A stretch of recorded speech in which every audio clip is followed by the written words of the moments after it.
ডিব্ৰুগড়ত কাঠ মাফিয়াৰ টপটপনি ব্ৰহ্মপুত্ৰৰ পাৰৰ কোনো গোপন স্থানত চলাইছে এই বেহা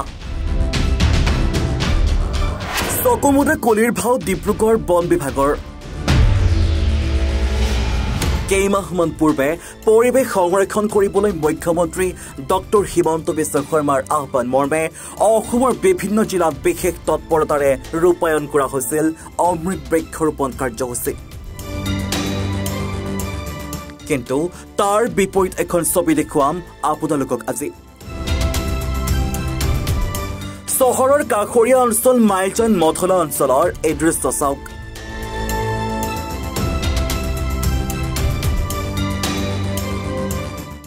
কাঠ মাফিয়াই কাকো কেৰেপ নকৰাকৈ এইদৰে কৰিছে গোপন স্থানত চোৰাং কাঠৰ বেহা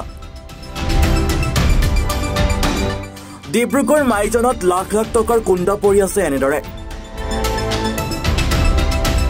কিন্তু কোনো গুৰুত্ব নাই বন বিভাগৰ জ্ঞাতসাৰে সংঘটিত হৈ আছে এনেদৰে বন ধ্বংসযজ্ঞ একাংশ ৰাইজৰ অভিযোগ বন বিষয়াৰ লগত মেডিৰালি কৰি অবৈধ ব্যৱসায় কৰিবলৈ এক প্ৰকাৰ লাইসেন্স দি থৈছে এই বন মাফিয়াসকলক আজি আপোনাৰ আমি আগতেও আপোনালোকৰ সংবাদ মাধ্যম আমি অৱগত কৰিছিলোঁ যেহেতু মাইজানৰ যি মথলা অঞ্চলত যে অবৈধভাৱে যি তেখেতলোকে যি কাঠৰ যি সিন্ডিকেট চলাই আছে সিন্ডিকেট ৰাজ চলাই আছে ইয়াৰ ওপৰত আমি ডিব্ৰুগড় প্ৰশাসন আৰু ডিএফঅ গৰাকীক আমি ইয়াত আগতেও তেখেতলোকক অৱগত কৰিছিলোঁ কিন্তু তাত সত্ত্বেও আজিৰ দিনলৈকে কিন্তু কোনো ধৰণৰ তেখেতলোকৰ ওপৰত একো ব্যৱস্থা গ্ৰহণ কৰা নাই দেখিবলৈ পোৱা নাই আমি আসলতে কি কাৰণে কাৰ ছত্ৰছায়াত এই তেখেতলোকে ইয়াত ডিব্ৰুগড় মাছমজিয়াত তেখেতলোকে ইয়াত টিপি নথকাকৈ কিবা আপোনালোকৰ সৰু দোকানত পৰাই আৰম্ভ কৰি ইয়াত তেখেতলোকে কেনেকৈ ইয়াত মাল তেখেতলোকে ভৰাই আছে আৰু অবৈধভাৱে কেনেকৈ কাঠৰ তেনেকৈ সিন্ডিকেট চলাই আছে এইটো আচলতে খুব লক্ষণীয় কথা আসলে ইমান এজন ইয়াত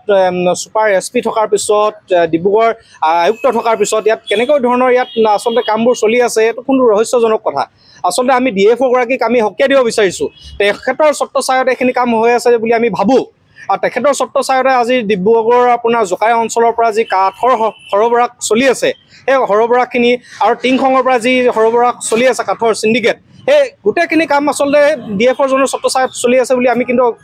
চিন্তা চৰ্চা ইতিমধ্যে আমি কৰিছোঁ আসলতে নহ'লে কাৰো ছত্ৰছায়াত আচলতে নথকাকৈ কাৰো মূৰত এখন হাত নথকাকৈ কোনো অঞ্চলৰ এজন কোনো ব্যক্তিয়ে আচলতে এই কামসমূহ তেওঁলোকে কৰাত ব্যৰ্থ হ'ব আচলতে কাৰোবাৰ মূৰত হাত খোৱাৰ কাৰণেহে আচলতে তেখেতলোকে এই কাম তেখেতলোকে সহজ ৰূপে তেখেতলোকে কামখিনি আগবঢ়াইছে বুলি আমি ভাবোঁ কেইদিনমান পূৰ্বে মুখ্যমন্ত্ৰী ভিজিলেন্সে কাঠৰ মিলসমূহ বন্ধ কৰিছিলে কিন্তু এতিয়া দেখা গৈছে যে মাইজান মথলা অঞ্চলত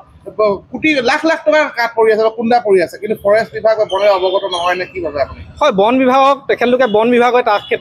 তেখেতলোকে তাত যায় তাত যোৱাৰ পিছত তেখেতলোকে কি কৰে আহে বা কিবা মেনেজৰ হৈ আহেনে আমি এইটো কিন্তু খুব এটা আমি সন্দেহ কৰিছোঁ আচলতে আমি প্ৰথমতে ডিএফঅ আৰু এই বনৰ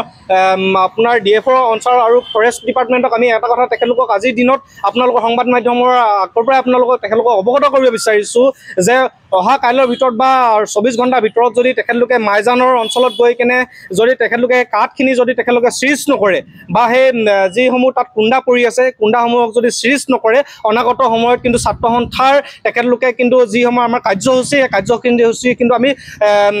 হাতত ল'বলৈ আমি বাধ্য হ'ম তাৰ আগতে তেখেতলোকে কিন্তু ফৰেষ্ট ডিপাৰ্টমেণ্টত তাত গৈ কেনে সেইখিনি চিজ কৰিব লাগে এইখিনি কিন্তু আমাৰ স্পষ্ট কথা ডিব্ৰুগড়ৰ পৰা আতিকুৰ ৰহমানৰ সহযোগত সন্তোষ ফুকনৰ প্ৰতিবেদন এনি ভাৰত 24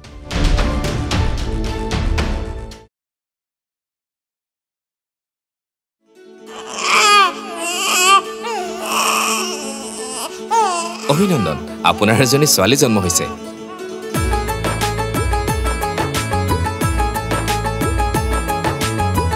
লাহি পাহি এজনী পৰি